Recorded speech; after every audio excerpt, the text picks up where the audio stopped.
And lastly, there is a kind of a comparable that will show you 2012 going back 10 years, and then 2021 and 2022. Our incidences have maintained pretty constant, although we spend more time on them. Our calls for service have doubled in the past 10 years. Then lastly, the last page is just some pictures that I like to take of the events that our officers get out into the community with some of our community outreach.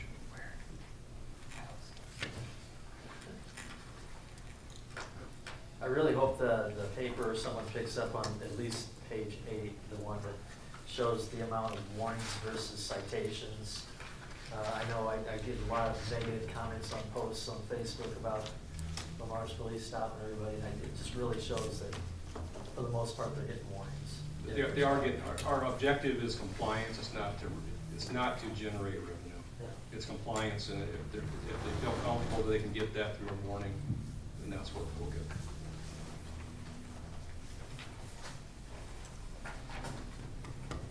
We have an area where we're seeing accidents more than other areas. I think there was a stretch there, especially when 12th Street closed down, that the intersections that obtained more traffic, we had kind of an influx there. It kind of shifts a little bit time to time. Highway 75 is still kind of a big one, but there's blind intersections throughout the community that can be hot spots too.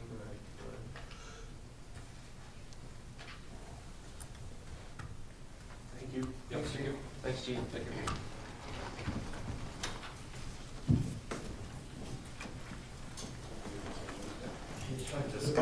Hello. All right, Jessica Braumiller, Convention and Visitors Bureau. So very high level stats for where we are spending our marketing dollars there in that first section, promotion. Generally, our budget is about $30,000 every year to promote various activities and city facilities. So that's just basically like where we're spending those dollars. And hopefully you know that I do part of the website. Christy does kind of the government side of it, and I do all of the fun side of it, I call it. So that next one there down is just our website metrics.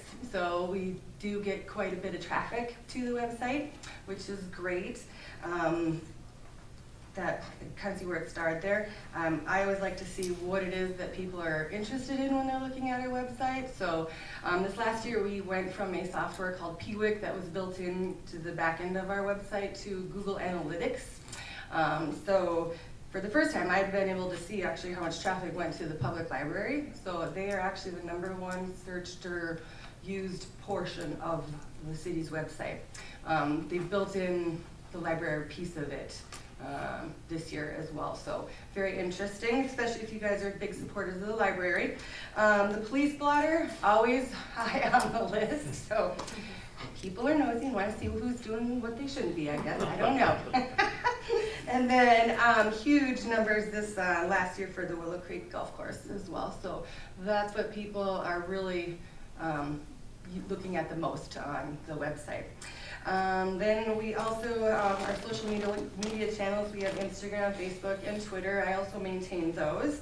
So again, just kind of interesting information on what people find interesting when we're posting on those platforms. So some of them you'll see maybe are the same activities that they find interesting, but each of the platforms kind of have a different audience or demographic. So Instagram is going to be maybe more visual, and those are the people that are maybe more into the arts and things like that. So sometimes we change it up a little bit on what's actually going out there. I wanted to say, when you guys talked about the railroad crossing, that post, when we put it up that it was opening, in about 2 hours, about 24,000 people had already read that post. So just so you know, it was very popular, and I was really nervous to put it out there because I'm like, oh God, they're going to kill us. I think it was that post and the bakery being taken over. Yes, yeah, it's amazing. Yeah, so, but it was all mostly for good comments that people were like, woohoo, yes, finally. And so I was very happy to see that piece of it. Then just on your second page is going to be see your facilities. So that is just a high level, again, look at 5-year comparison. So still not quite where we were pre-COVID, but we're making progress. The golf course and the shelter house are hugely popular, so they do really well as far as rentals. Still not coming back quite as strong as I would like to see at the convention center, but we did just finish some kind of minor remodels in the 2 entrances. So I don't know if you remember, it's been cinder block for a million years up there. So those have been sheetrocked and painted and look real nice. New lights just went in. So that just got finished in January, and then we will be, just so you guys are aware, mid-March into June, that upper level flooring will be going in. So hopefully that helps people be more interested in that facility, because it's getting a little bit of a facelift.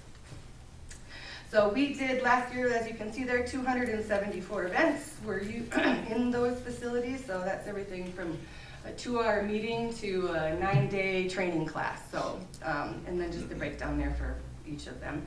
And then last year also, we had 21 motor coaches that came to Lamar's for at least 1 day or more and stayed here. So I set up all the itineraries for those motor coaches when they come, and align the guides and all that kind of fun stuff. How many of those are over? I'm just curious. Well, the ones that I worked directly with, 'cause I don't know always if they're just here for the Browns, I had about 9 overnight stays. Okay. Mhm. Does your convention center figures include that WIC clinic that's monthly? Okay. Mhm. Yes. Any questions? Okay. Thank you, Jessica. All right, I believe that's it. Motion to adjourn? Second. We have a motion and a second. All those in favor say aye. Aye. Motion carried.